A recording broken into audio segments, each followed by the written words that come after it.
Watching here affects 1/5 of the world's population. Carefully chosen delegates deciding on the leadership of the Communist Party of China for the next decade. More than 2,000 of them cast their ballots at the Great Hall of the People, although most Chinese people are not included in the process. Like so many governments around the world, the new leadership in Beijing will have to focus a fair bit of attention on the economy. And even though China is still seeing growth while so many other countries are in recession or on the brink, that growth is slowing down, and the consequences will be felt in Canada too.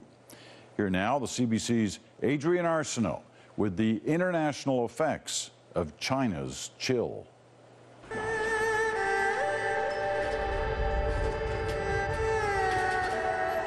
For at least 20 years now, the economic talk from China has been more of a boast. That growth was as fast and bright as Shanghai nights, that it seemed destined to go on forever. All those lights and promise a little blinding. But not all Chinese skylines look as intoxicatingly successful. Increasingly, a lot look a bit like what emerges on the horizon of a desert highway in Inner Mongolia. When the stars are out, you can catch a silhouetted glimpse of a brand new city, capable of housing maybe 1 million people. It's called Ordos. Impressive, sure, but let the sun rise and really look. Anything strike you as odd? In a country outsiders see as jam-packed, Ordos is all but empty. Tower after tower, vacant. Vast malls and complexes, silent. Save for its overflowing ambition and genuine architectural courage, Ordos is all dressed up for the party, but no one seems to have shown up. It took a bit of searching, but in one tower block, a welcome sight. Life. Guo Zhenjun, he thought he was buying a piece of a prosperous future. The government demolished his farm and gave his family money to start anew. He thought he'd find a whole new thriving community in this brand new city. Instead, across the courtyard, he can easily count on 2 hands the number of neighbors. To be honest, I feel a bit lonely here. I hope it will be better next year. But he says the developer appears to be out of money to finish or fill the place. The economy in Ordos is difficult. It is.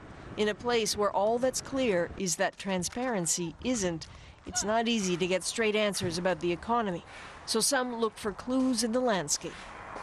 A very quiet Ordos is one, and not the only one.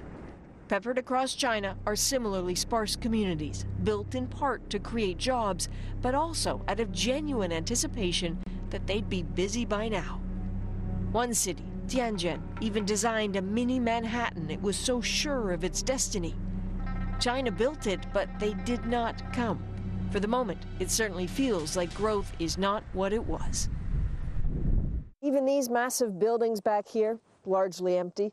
A lot of this can feel very hard to relate to. Vast shells of cities in Inner Mongolia waiting to be filled. This is distant from Canada's reality. A lot of China's economic ups and downs can feel removed from the Canadian experience. But the warning is, it's a lot closer to home than you might realize. Consider this. If China's growth rate drops by just a few percentage points, it's believed that Canada's growth rate could be cut in half. On the move again, this time down a highway near Beijing, searching for clues to the truth of China's economy and the story behind official numbers. Apparently work that requires an economist, a hat, and a plan. We're talking about the economy. Why is it important to grab a hard hat and go on a bit of a secret mission here? We have to understand what's behind the statistics. Do you see things that people just don't want you to see? Yes. Well, it's natural.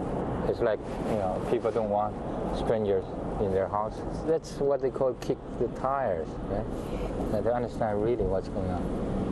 Okay. Yeah. We'll go kick some tires. The first stop, piles of coal to be sold for heating for factories and homes.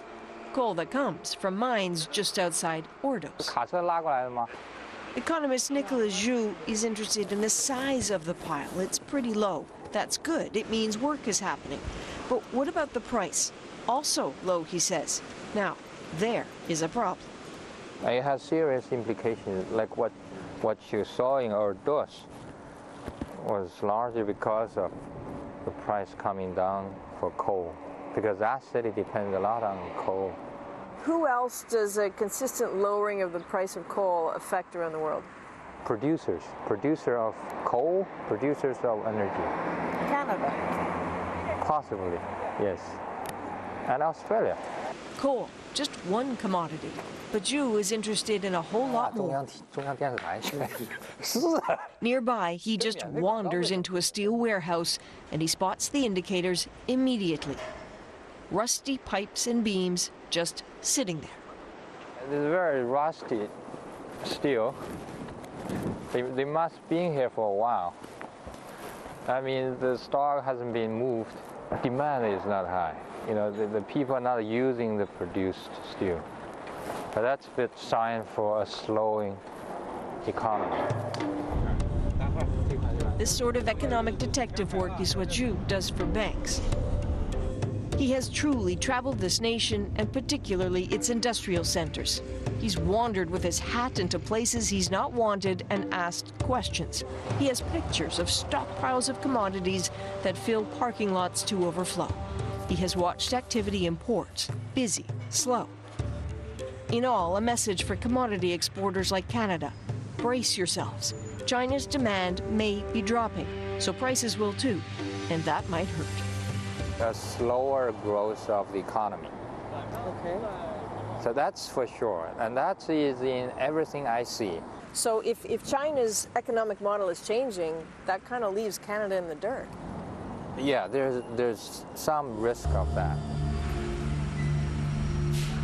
Risk that China, that's been churning so fast, slows down.